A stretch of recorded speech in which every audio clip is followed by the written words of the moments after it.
कोई खुशबू न कोई फूल न कोई रौनक, उस पे कांटों की जहालत नहीं देखी जाती। हमने खोली थी इसी बाग में अपनी आंखें, हमसे इस बाग की हालत नहीं देखी जाती। रात बस रात ही होती तो कोई बात नहीं, उसका आकार मगर दूना नजर आता है। जितने चमकीले सितारे थे वो सब डूब चुके, सारा आकाश बड़ा सूना नजर आता है। बुलबुलें खुश थी उम्मीदों के तराने गाए, लेके पतझड़ से बहारों को चमन सौंप दिया। अब तो मासूम गुलाबों की ये घायल खुशबू शीश धुनती है कि खारों को चमन सौंप दिया।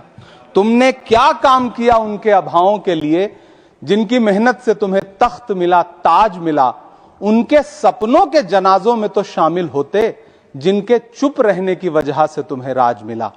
उदय प्रताप जी ने बहुत शानदार ये कविता कही है कि कवि की आवाज बगावत पे उतर आई है, दल के दलदल से हमें कोई सरोकार नहीं। तुमने इस देश की तस्वीर बिगाड़ी ऐसे, जैसे इस देश की मिट्टी से तुम्हें प्यार नहीं। वरना अंजाम वही होगा जो पहले भी हुआ। कुर्सी तो कुर्सी है, निगाहों से उतर जाओगे। मौत आनी है जब आएगी तुम्हारी खातिर, मौत से पहले बहुत पहले ही मर जाओगे। सभापति महोदय, गांव की परिकल्पना में प्यार था, अपनापन था, भाईचारा था। कभी महात्मा गांधी ने जब गांव का सपना बुना तो मुझे लगता है उसमें वो मोहब्बत थी कि गांव में अगर किसी बिटिया की शादी होती थी तो पूरा गांव अपने संसाधन लेकर के, कोई चारपाई लेकर के, कोई गुड़ लेकर के, कोई प्रेम लेकर के खड़ा हुआ करता था। लेकिन पिछले 2014 के बाद से गांव में जो नफरत बो करके विकास किया गया है वो अद्भुत और अकल्पनीय है। हालत यह है, हम जिस गांव में पैदा हुए उन गांव में कोई सीताराम चाचा, कोई भगवती चाचा हम लोगों की उंगली पकड़ करके चौराहों पर हमें मिल जाता था, आशीर्वाद भी देता था और डांटता भी था। लेकिन मौजूदा स्थिति यह हो गई है कि गांव में चाय, जो गुड़ की चाय बना करती थी, उसकी चकल्लस में जो चर्चा होती थी, उसमें जब से चाय में चर्चा वाली राजनीति घुसी है, उसने पूरे गांव का माहौल ऐसा कर दिया कि आप अब एक दूसरे से प्रेम से बैठ के बात भी नहीं कर सकते। मैं, माननीय मंत्री जी यहां पर मौजूद हैं, रूरल डेवलपमेंट के मंत्रालय के बजट पर चर्चा हो रही है। चाहे मनरेगा हो, चाहे किसान हो, सारा इससे जुड़ा वर्ग परेशान है। मजदूरों की स्थिति ऐसी है कि आप मनरेगा को प्रोत्साहित करने के बजाय मनरेगा को समाप्त करने की कोशिशों में लगे हुए।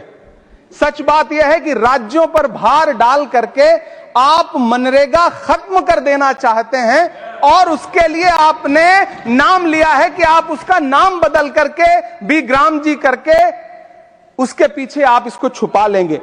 गांवों में सड़कों की स्थिति खस्ता हाल है, चाहे उत्तर प्रदेश हो, चाहे मध्य प्रदेश हो, चाहे गुजरात हो, चाहे राजस्थान हो। गांवों में सड़कों की स्थिति ऐसी है कि किसी गर्भवती महिला को अगर अस्पताल ले जाना हो तो सड़कें ऐसी हैं कि उन पे चलने वाले वाहन शायद अस्पताल तक महिलाएं पहुंच भी नहीं पाती हैं, उनका प्रसव रास्ते में ही हो जाता है। महोदय, गांव में हालत यह है कि किसान आपके सामने सरकार के सामने लगातार अपनी मांगे लेकर के खड़ा रहा, लेकिन इस सरकार ने दिल्ली के रास्ते की तरफ कूच करने वाले किसानों की राह में फूल नहीं बिछाए बल्कि कीलें बिछाई। 750 से ज्यादा किसान शहीद हुए। कीमत तो बहुत बढ़ गई शहरों में धान की, लेकिन विदा न हो सकी बेटी किसान की। मौका मिला तो लोगों ने कुर्सी के वास्ते तस्वीर ही बिगाड़ दी हिंदुस्तान की।